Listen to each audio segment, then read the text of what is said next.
You know that feeling when you walk into your garden and your tomato plant looks absolutely perfect. Like the leaves are this deep, healthy green. The stems are thick as your thumb, and the whole thing is almost as tall as you are. It looks like something out of a magazine. And then you check for tomatoes, and there's nothing. Not a single fruit. Maybe a few flowers if you're lucky, but mostly just this massive, beautiful plant that refuses to actually produce anything. Most gardeners assume they're doing something wrong with watering, or maybe the plant isn't getting enough sun, or it's just bad luck. But here's the thing they're missing. There's one specific nutrient ratio that causes this exact problem, and once you understand it, you'll never waste another season. I've killed more tomato plants trying to figure this out than I care to admit. If you're someone who wants to understand the real mechanics behind fruiting, instead of just hoping things will magically work, this is going to change how you see your entire garden. When you see a huge tomato plant with thick stems and dark green leaves, what do you assume? Most gardeners think, this plant is thriving. I'm doing everything right. You look at that massive foliage and feel proud of yourself. You've been watering consistently, feeding it regularly with tomato fertilizer, making sure it gets plenty of sun. The plant responds by growing bigger and bigger, adding more leaves, thickening its stems, looking healthier every single week. But here's the thing they're missing. That giant, gorgeous plant isn't a sign of success. It's actually creating the exact problem that's preventing your tomatoes from forming. And the wild part is, you're causing this problem by doing exactly what you were told to do. Your tomato plant has to make a choice at a certain point in its life. It can either keep building infrastructure, adding more leaves and stems and roots, or it can switch gears and start producing flowers and fruit. Think about it like a fork in the road. The plant can go left toward vegetative growth or right toward reproduction. It can't do both at full speed at the same time.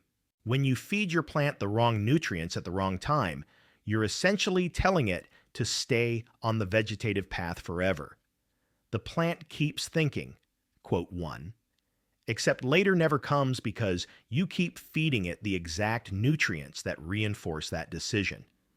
This is where the real culprit shows up. Nitrogen. That first number on every fertilizer bag, the N in NPK. Nitrogen is what makes leaves big and green and stems thick and strong. And when your plant has access to high nitrogen, it reads that as a clear signal that it should keep growing bigger instead of switching to reproduction. Your plant isn't broken. It's not refusing to fruit out of spite. It's actually responding perfectly to the chemical signals you're giving it through your fertilizer choices. The plant is doing exactly what you're telling it to do. You just didn't know you were telling it the wrong thing. The moment you understand what's actually happening here, everything changes, because this isn't about you being a bad gardener or your plant being defective. It's about following advice that was designed to solve a completely different problem. Think about it this way. Imagine you're following a recipe to make bread, and you do everything exactly as written, but you end up with a cake instead. Not because you messed up, but because someone accidentally printed the wrong ingredient ratios. You're not a bad baker. You just got instructions that were optimized for the wrong outcome. That's exactly what's happening with most tomato fertilizer recommendations. The advice isn't wrong because people are trying to deceive you. It's wrong because the fertilizer industry optimized for making plants look healthy on the shelf, not for making them produce fruit in your garden. Here's where things get really practical, and this is the part that will actually help you fix the problem. Every bag of fertilizer has 3 numbers on it, usually something like 10-5-5 or 5-10-10. Those numbers are the NPK ratio, N for nitrogen, P for phosphorus, and K for potassium.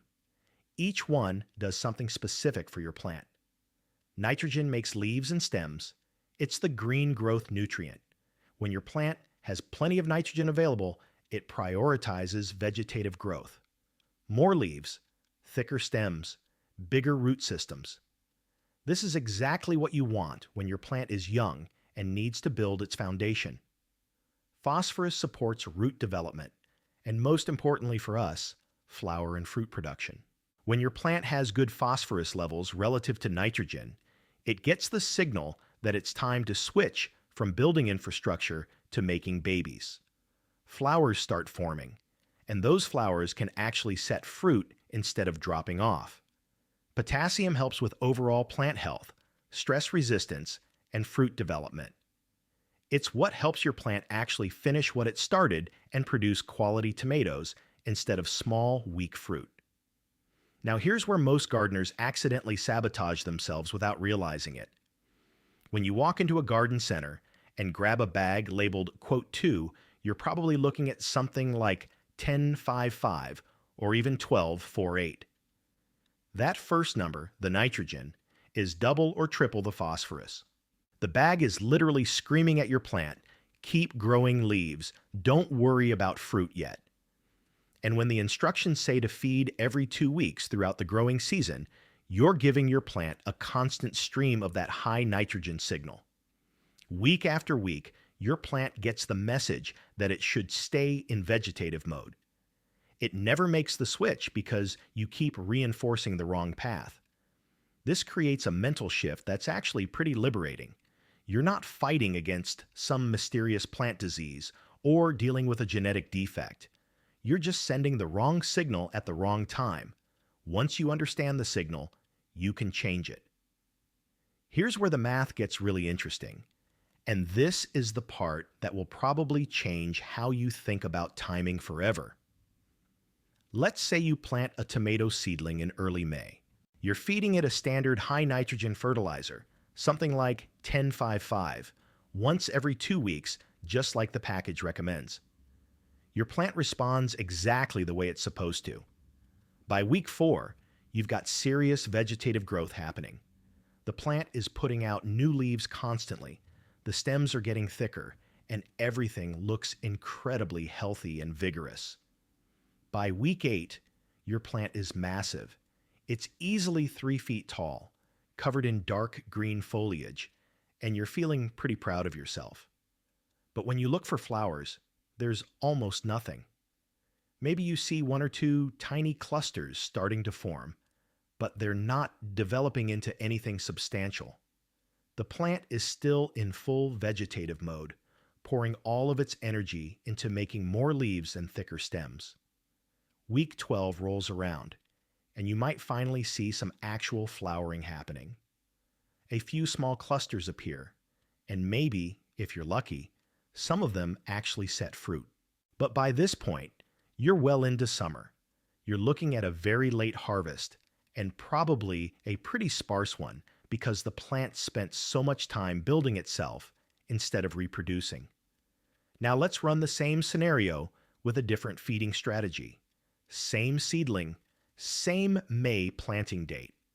For the first 6 weeks, you feed it a balanced fertilizer, something like 10-10-10. This gives your plant enough nitrogen to build a solid vegetative foundation, but it's not pushing pure leaf growth. The plant develops a healthy structure, good stem diameter, plenty of leaves without going overboard. At week 6, when your plant is about 2 feet tall with solid stems and good leaf coverage, you make the switch. You start feeding it a bloom-focused fertilizer, something like 5-10-10. That higher phosphorus content sends a completely different signal to the plant. It's time to shift gears. By week 8, your plant is absolutely covered in flower clusters. The vegetative growth has slowed way down, and all of that energy is now going into reproduction. Week 10, you've got fruit setting all over the place. Dozens of tiny green tomatoes developing where there were flowers just days ago. Week 14, you're harvesting your first ripe tomatoes, and the plant is still producing more flowers. Same genetics, same soil, same amount of sunlight and water. The only difference is when and how you adjusted those 3 numbers on the fertilizer bag. And that small change in timing just gave you a harvest that's 3 to 4 weeks earlier and produces 2 to 3 times as many tomatoes. You did the exact same amount of work. You fed your plant the same number of times. You spent roughly the same amount of money on fertilizer. But you completely changed the outcome by understanding what those numbers actually control and when to adjust them. Think about this for a second, because this is where timing becomes everything, and it's the part that most gardeners completely miss. It's not about using more fertilizer or buying some expensive specialty product. It's about applying the right nutrient ratio at the exact moment when your plant is making that critical decision between leaves and fruit. Here's what makes this so powerful. 1 tablespoon of 5-10-10 fertilizer applied right when your plant starts showing its first flower clusters can result in 25 or more tomatoes over the course of the season. That same tablespoon of 10-5-5 applied at the exact same growth stage might give you 6 tomatoes and a plant that's twice as big as it needs to be. Same amount of fertilizer, same effort on your part, same growing conditions. The only difference is those 3 numbers, and the outcome is completely transformed. Your tomato plant goes through a specific decision point, usually somewhere around week 6 to 8, depending on the variety and growing conditions. The plant has built enough vegetative structure to support fruit production, and it's ready to make the switch. But it's actively looking for the environmental signal that tells it whether to keep growing or start reproducing. When you're still feeding high nitrogen at that critical moment, the plant reads that signal loud and clear. Okay, we're still building. More leaves it is. And it commits to that path for another few weeks before checking the environment again. By the time it finally does switch to flowering, you've lost a massive window of opportunity. But when you catch that moment and switch to a bloom-focused fertilizer right as the first flower clusters start to appear, you're telling the plant exactly what it needs to hear. Yes, this is the time. Conditions are perfect. Go ahead and reproduce. The plant responds immediately. Flower production explodes, and those flowers actually develop into fruit instead of aborting and dropping off. The beauty of this is that it creates what researchers call a positive feedback loop. Once your plant successfully sets its first round of fruit, it essentially gains confidence in the reproductive strategy. The plant has proven to itself that conditions are right, so it keeps producing more flowers and more fruit. Early fruit set leads to continued fruit set, and suddenly you're harvesting tomatoes for weeks instead of getting a handful of late-season stragglers. Studies on determinate and indeterminate tomato varieties show that the timing of that first successful fruit set has an outsized impact on total season yield. It's not a linear relationship where getting fruit 2 weeks earlier simply means 2 more weeks of harvest. It's more like getting fruit 2 weeks earlier can double or even triple your total production because of how it affects the plant's entire reproductive commitment for the rest of the season. Now you might be thinking, okay, I get the science, so why does every garden center push these high nitrogen fertilizers if they're literally creating this problem? That's where things get really interesting, and it reveals something fundamental about how the entire gardening industry actually works. Here's what it actually takes to avoid this trap, and why most gardeners never figure it out. You need to understand that the advice you're getting isn't designed to maximize your harvest. It's designed to maximize what the garden center sells. And there's a very specific reason for that. Think about what happens when someone walks into a garden center in spring. They're looking at rows and rows of plants, trying to decide which ones to buy. What catches their eye? The plants that look the healthiest. Dark green leaves, thick stems, vigorous growth. Those are the visual cues that make someone reach for their wallet and think, that's a good plant. I want that one. So nurseries feed their plants high nitrogen fertilizers to make them look as impressive as possible on the shelf. It works perfectly for their goal, which is getting you to buy the plant. But it sets you up for failure once you get it home, because you naturally assume that whatever made the plant look good in the store is what will make it produce fruit in your garden. That assumption is completely wrong. Then you get home, and the fertilizer aisle is stocked with products that continue that exact same high nitrogen approach. The bags are labeled specifically for tomatoes or vegetables, and they've got beautiful pictures of abundant harvests printed on the front. But when you actually look at the NPK ratio, it's still optimized for vegetative growth, because that's what produces the visible results that make you feel like the fertilizer is working. You see your plant getting bigger and greener every week, and your brain interprets that as success. You think quote 7, and you keep feeding it every 2 weeks, just like the instructions say, never realizing that you're stuck in a loop that actively prevents the plant from ever switching to fruit production. But here's the thing that actually matters, and this is where the real shift happens. You've already proven to yourself that you can grow a massive, healthy plant. You tracked your watering schedule, you remembered to fertilize regularly, you said no to the temptation to neglect it when things got busy. That discipline is real, and it's valuable. You're not starting from zero. The skill you're developing now is different, and it's actually harder. It's about recognizing when your plant transitions from one growth phase to another and adjusting your input strategically.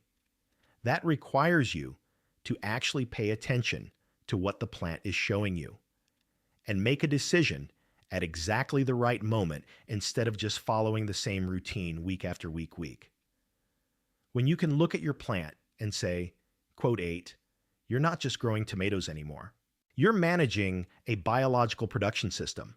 You've upgraded from being someone who grows plants to being someone who strategically produces fruit. When you understand nutrient timing, you start seeing opportunities everywhere in your garden.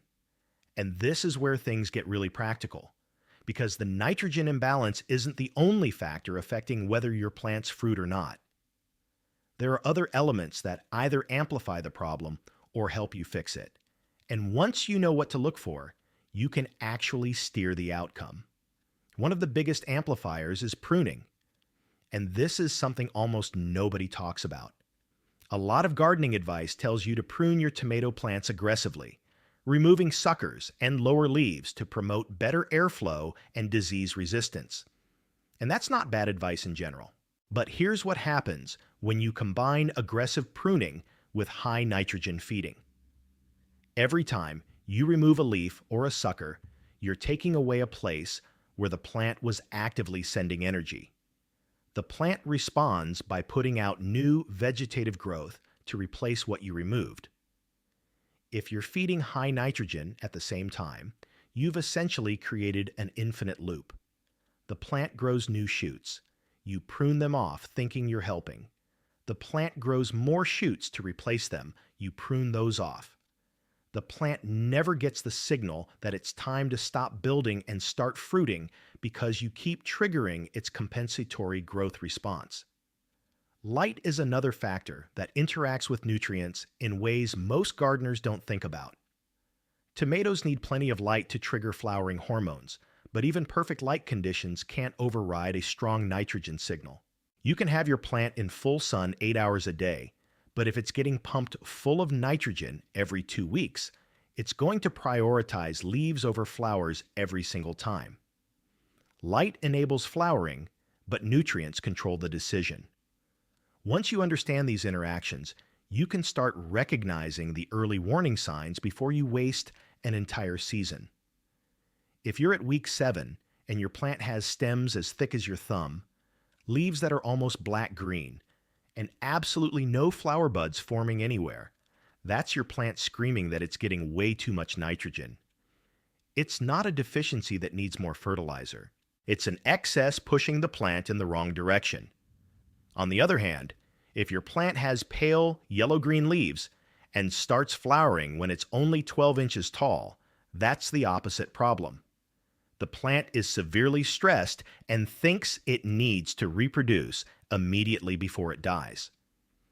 You'll get flowers, but the plant doesn't have enough vegetative structure to support good fruit production, so you end up with tiny fruit that never fully develops.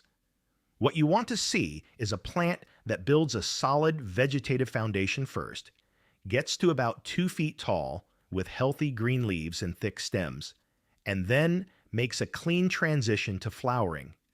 And you control that entire progression by knowing when to back off the nitrogen and boost the phosphorus. This is your real leverage point. You're not at the mercy of whatever happens to come in the bag from the garden center. You can look at your plant, assess which phase it's in, read the signals it's giving you, and adjust your feeding strategy accordingly. Your plant can't demand more nitrogen from you. You're in complete control of the input, which means you're in control of the output. And here's the beautiful part. Once you get this right for one season, it creates a positive feedback loop for your future gardening. You develop the eye for recognizing growth phases. You build confidence in your timing decisions. You start to internalize what a plant looks like when it's ready to switch versus when it needs more time to build. Next year, you'll catch that transition window even earlier and get an even better harvest because you've trained yourself to see what actually matters. But here's where most gardeners mess this up after they learn the science. And it's such an easy trap to fall into once you understand how nitrogen works. Don't do this. I see it constantly. Someone figures out that high nitrogen causes all leaves and no fruit, so they panic and swing completely in the opposite direction. They cut out nitrogen entirely, switching to a 0-10-10 fertilizer or just stopping feeding altogether, thinking they need to starve the plant into fruiting. And the result is actually worse than the original problem. Your plant needs nitrogen. It's not the enemy. Nitrogen is what builds the infrastructure that supports fruit production. Without adequate nitrogen during the early growth phase, your plant stays small and weak. It might flower early out of stress, but it doesn't have the leaf area to support photosynthesis or the stem strength to hold up heavy fruit clusters. You end up with a stunted plant that produces a handful of tiny, poor-quality tomatoes that never fully ripen. The goal isn't to eliminate nitrogen from your feeding program. It's to use it strategically during the vegetative phase and then dial it back at exactly the right time when the plant is ready to transition to reproduction. Here's another trap. Some gardeners get obsessed with finding the perfect NPK ratio and end up buying 5 or 6 different fertilizers to mix custom blends for every single growth stage. They're out in the garden with measuring spoons and calculators and notebooks, trying to hit some hyper-specific ratio they read about in a forum or saw in a university study. And honestly, that level of precision doesn't help and might actually hurt your results because you're spending so much mental energy on the mixing that you stop paying attention to what the plant is actually showing you. The strategy that actually works is remarkably simple. Use a balanced fertilizer, something like 10-10-10, for the first 6 weeks or until you see the first flower clusters forming. Then switch to a bloom-focused fertilizer, something like 5-10-10, and stick with that through the rest of the season. That's it. 2 fertilizers, 1 well-timed switch, and you're done. This is the same principle as understanding opportunity cost in any other area of life. The time you spend obsessing over whether to use a 4-10-10 versus a 5-10-10 versus a 6-10-5 is time you're not spending on the things that actually move the needle, like observing your plants for early pest issues, or ensuring consistent watering or planning succession plantings for continuous harvest. The big decisions are what matter: when to switch from vegetative to bloom feeding, whether to prune aggressively or let the plant develop naturally, how much water the plant actually needs versus how much you think it needs. These choices can swing your harvest by 20 or 30 tomatoes over the course of a season. The micro decisions about exact ratio percentages or which specific brand of fertilizer to buy might change your outcome by 2 or 3 tomatoes at most. And here's the irony that will probably make you laugh. The gardener who has 3 different fertilizers lined up on the shelf and feeds according to a rigid schedule, regardless of what the plant actually looks like, often ends up stressed, confused, and disappointed with a mediocre harvest. The gardener who has 2 simple fertilizers and makes the switch based on what they actually observe happening in front of them ends up with baskets full of tomatoes and way less anxiety about the whole process. Look, understanding nitrogen timing isn't going to turn you into a master gardener overnight, but it will fundamentally change how you approach every growing season from now on. This isn't about memorizing some complicated formula or buying expensive specialty products. It's about matching your fertilizer input to what your plant actually needs at each growth phase. Build the vegetative structure first with balanced nutrients, then switch to bloom feeding when you see those first flowers forming. That's the entire strategy. The real shift happens in your mindset. You stop asking, "Why won't my plant produce tomatoes?" and start asking, "When should I switch to bloom nutrients based on what I'm seeing?" That change in perspective moves you from being reactive to being strategic. You're not hoping your plant will magically start fruiting. You're designing the conditions that trigger fruiting at exactly the right time. When you stop feeding high nitrogen and watch your plant transition from vegetative growth to explosive flower production, you realize something important. You were never bad at gardening. You were just working with incomplete information. The plant was responding perfectly to the chemical signals you were giving it. You just needed to learn which signals to send and when to send them. Start building that vegetative foundation this week if your plants are still young. Give them the nitrogen they need to develop strong stems and healthy leaves. But pay attention.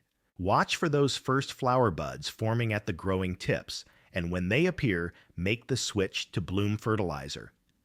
That one decision, made at the right time, can completely transform your entire harvest. Your August self, standing in the garden picking ripe tomatoes by the basket, is counting on the decisions you make right now in June. Trust me, when you bite into that first perfectly ripe tomato from a plant you actually understood and managed strategically instead of just hoping for the best, you'll thank yourself for learning this.